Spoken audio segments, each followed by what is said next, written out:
10واں سوال جو پوچھا گیا ہے وہ یہ ہے کہ شہزاد اکبر صاحب کا جو انکم ٹیکس اور ویلتھ جو اس کی کیا حیثیت ہے، اس کے حوالے سے یہ بھی سوال پوچھا گیا ہے۔ جو 11واں سوال ہے وہ یہ ہے کہ انکم ٹیکس ریٹرن کب داخل کروائے، کب شروع کروائے، اس کی ڈیٹیل بتائیں۔ اس کے ساتھ ساتھ جو 12واں سوال ہے کہ اپنی جائیداد اور احساسوں اور بینک اکاؤنٹس کے بارے میں کیوں نہیں بتایا گیا، اور 13واں سوال جو ہے کہ اپنی بیوی اور بچوں کے نام جو کیوں نہیں ظاہر کیے گیا۔ اسی طریقے سے جو 14واں سوال ہے کہ بیوی اور بچے کس ملک کی شہریت رکھتی ہیں، یہ سوال پوچھا گیا ہے جسٹس قاضی فائصہ صاحب کی جانب سے۔ اور جو 15واں سوال ہے وہ یہ ہے کہ ان کی بیوی اور بچوں کی جائیدادیں اور پاکستان میں ہیں یا بیرون ملک ہیں، اور شہزاد اکبر صاحب نے اپنے بیوی بچوں کی جائیدادیں اپنے گوشواروں میں ظاہر کی ہیں یا نہیں کی۔ یہ ایک ایسا سوال نامہ ہے جو بیرسٹر شہزاد اکبر صاحب کی جانب سے سپریم کورٹ آف پاکستان میں جمع کروایا گیا جواب ہے، اور ان سے ان چیزوں کے جوابات طلب کیے گئے ہیں۔ اب مسئلہ یہاں پر آتا ہے کہ اگر آپ دیکھیں کہ تو ان میں سے زیادہ تر وہ سوالات ہیں جو سوالات جسٹس قاضی فائصہ صاحب سے سپریم جوڈیشل کونسل میں جو حکومتی ریفرنس دائر کیا گیا تھا، اس میں بھی یہ سوالات پوچھے گئے تھے کہ آپ کی اور آپ کے بچوں کی جو جائیدادیں ہیں وہ پاکستان میں ہیں یا وہ کس ملک میں ہیں، آپ نے جو اثاثے ہیں وہ ظاہر کیے یا نہیں کیے۔ تو اس طرح کے جو سوالات ہیں یہ پوچھے گئے ہیں۔ تو اب سوال یہ ہے کہ جو حکومتی ریفرنس ہے وہ بھی سپریم کورٹ میں پینڈنگ تھا، تو انہوں نے یہ ریٹ پٹیشن دائر کر دی ہے سپریم کورٹ آف پاکستان میں۔ اب جب تک اس پٹیشن کا فیصلہ نہیں آ جاتا تو اس وقت جو سپریم جوڈیشل کونسل میں جو حکومتی ریفرنس کی جو کارروائی ہے وہ پینڈنگ رہے گی، اور اس کے ساتھ ساتھ پھر فیصلہ ہوگا کہ جب یہ ریٹ پٹیشن کے بعد پھر فیصلہ ہوگا کہ کیا اس ریفرنس کو آگے شروع کرنا ہے یا نہیں کرنا ہے، یا پھر اس کو خارج کرنا ہے۔ لیکن یہ ایک ایسے وقت میں سوال نامہ ان سے پوچھا گیا ہے، اور اس کے ساتھ ساتھ جو سب سے جو اہمیت کی بات ہے، جو سب سے امپورٹنٹ بات یہ ہے کہ جسٹس قاضی فائصہ صاحب نے سپریم کورٹ آف پاکستان سے یہ استدعا بھی کی ہے کہ ان کے خلاف توہین عدالت کی کارروائی کی جائے، جس میں فروغ نسیم صاحب کا نام آ رہا ہے، جس میں بیرسٹر شہزاد اکبر صاحب کا نام آ رہا ہے، جس میں انور منصور خان صاحب کا نام آ رہا ہے۔ کیونکہ میں نے آپ کو شروع میں بتایا تھا کہ یہ 3 وہ لوگ تھے جن لوگوں نے یہ حکومتی ریفرنس تھا وہ تیار کیا، اور انہوں نے یہ اس میں استدعا کی ہے کہ کیونکہ انہوں نے میرے خلاف اور میری فیملی کے خلاف غیر قانونی طریقے سے یہ ریفرنس فائل کیا ہے، یہ جو انفارمیشن کلیکٹ کی ہے یہ غیر قانونی طریقے سے کی ہے، تو اس کی کوئی قانونی حیثیت نہیں ہے، تو ہمیں بدنام کرنے کی کوشش کی گئی ہے، تو لہٰذا یہ جو ریفرنس ہے اس کو خارج بھی کیا جائے، اور پھر ان کے لیے جو توہین عدالت کی وہ بھی ان کے خلاف کارروائی شروع کی جائے۔ تو اب دیکھنا یہ ہے کہ حکومت اس کے جواب میں کیا اپنا رد عمل پیش کرتی ہے، اور بیرسٹر شہزاد اکبر صاحب جو ہیں وہ ان سوالوں کے جواب میں کیا جواب دیتی ہیں۔ لیکن جو اہم بات یہ ہے کہ جسٹس قاضی فائصہ صاحب کو شاید اس بات کا علم بھی ہوگا کہ عمران خان صاحب نے اس سے پہلے ہی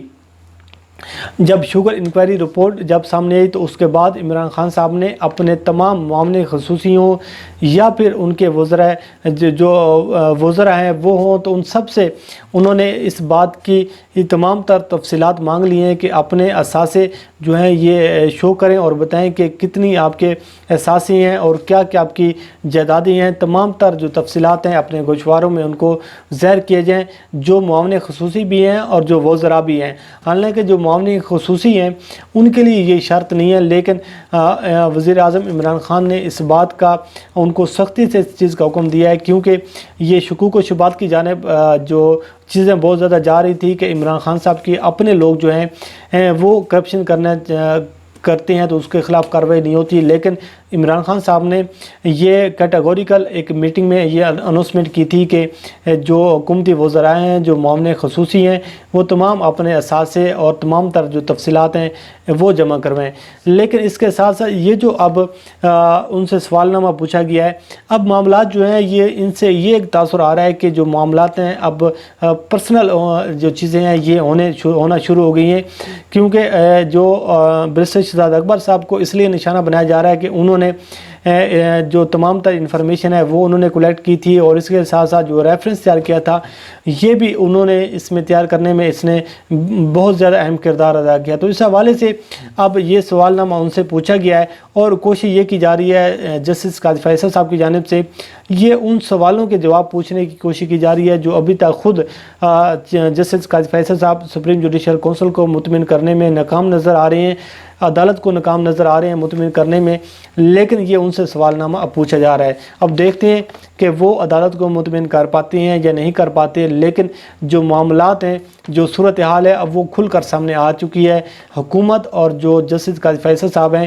وہ اب کھل کر میدان میں آ چکی ہیں۔ اب دیکھتے ہیں کہ کس کی جیت ہوتی ہے، کس کی ہار ہوتی ہے، کیا حکومت کے لیے مشکلات زیادہ بڑھتی ہیں یا پھر قاضی فیصل صاحب کے لیے مشکلات جو ہیں وہ بڑھتی ہیں، یہ آنے والا وقت بتائے گا۔ مجھے دیجیے اجازت، اللہ کریم آپ کا حامی ناصر ہو۔ انشاءاللہ مزید اپڈیٹ جو ہوں گی اس سے بھی آپ کو آگاہ کرتے رہیں گے۔ اللہ حافظ۔